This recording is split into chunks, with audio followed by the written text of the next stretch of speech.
Reconnu comme étant un grand producteur de blé, le Canada exporte vers tous les pays du globe plus de 20 millions de tonnes, que ce soit sous forme de blé dur ou de farine.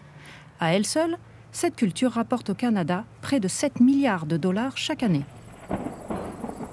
Au Canada, les cultures peuvent être sévèrement affectées par les rigueurs du climat, les caprices du temps et les parasites en tout genre.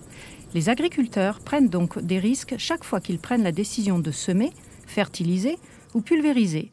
L'Alliance canadienne du blé ou ACB a été créée pour trouver des solutions afin d'atténuer ces risques.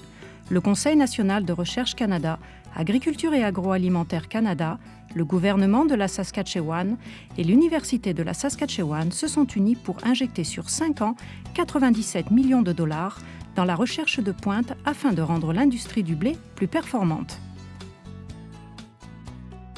Le but de l'ACB est d'augmenter la prospérité des agriculteurs canadiens en développant de nouvelles variétés de blé qui produiront davantage et de manière plus stable.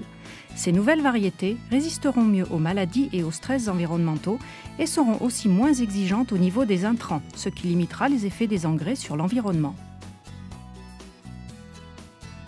L'apport du Conseil national de recherche Canada à l'ACB est le programme phare sur l'amélioration du blé canadien. Fouzi Bekaoui en est le directeur exécutif.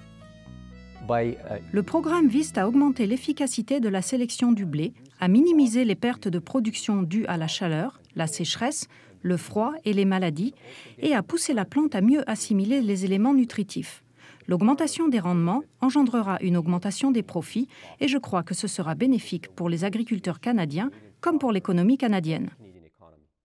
L'ACB a rassemblé une équipe d'une centaine d'experts dans 12 villes et 9 provinces qui vont travailler sur des sujets de recherche tels que la sélection assistée par la génomique et les technologies cellulaires, le développement de variétés plus tolérantes au fusarium et à la rouille, le maintien d'une production de qualité en conditions de stress, l'augmentation des rendements et l'utilisation de la génomique en vue de réduire les besoins en engrais azotés.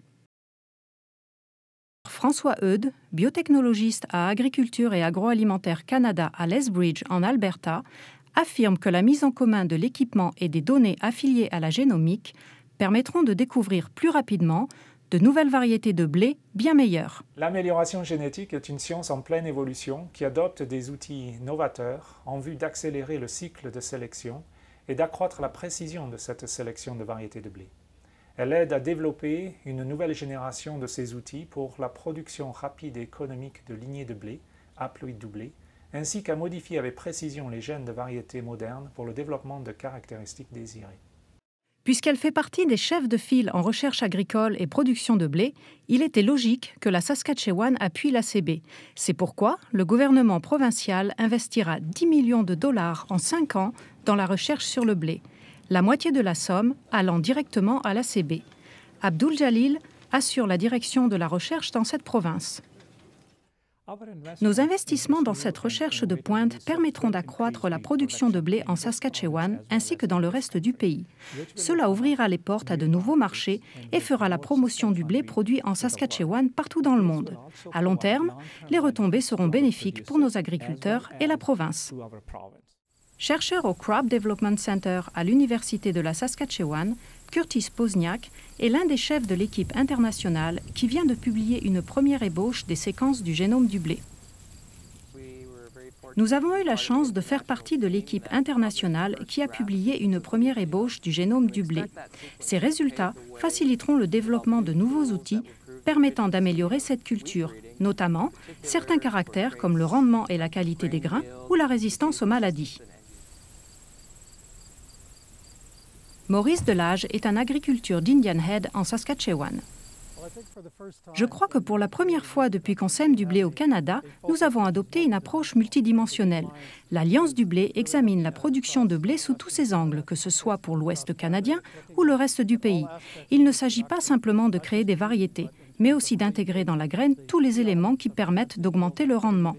Il s'agit donc d'une toute nouvelle façon d'aborder la question d'une hausse de productivité pour les agriculteurs canadiens. La population mondiale dépassera les 9 milliards d'habitants d'ici 2050. Pour satisfaire la demande en blé, les agriculteurs canadiens devront énormément accroître leur production, et cela malgré la quantité limitée de terrains agricoles et les changements climatiques. Grâce à cette nouvelle initiative commune, l'Alliance canadienne du blé deviendra une ressource primordiale pour les producteurs canadiens en leur procurant de nouvelles variétés plus performantes. Ceci permettra de nourrir une population mondiale toujours plus nombreuse et de consolider l'avenir du blé canadien. Pour en savoir plus sur les possibilités de collaboration, visitez le site alliancecanadiennedublé.ca.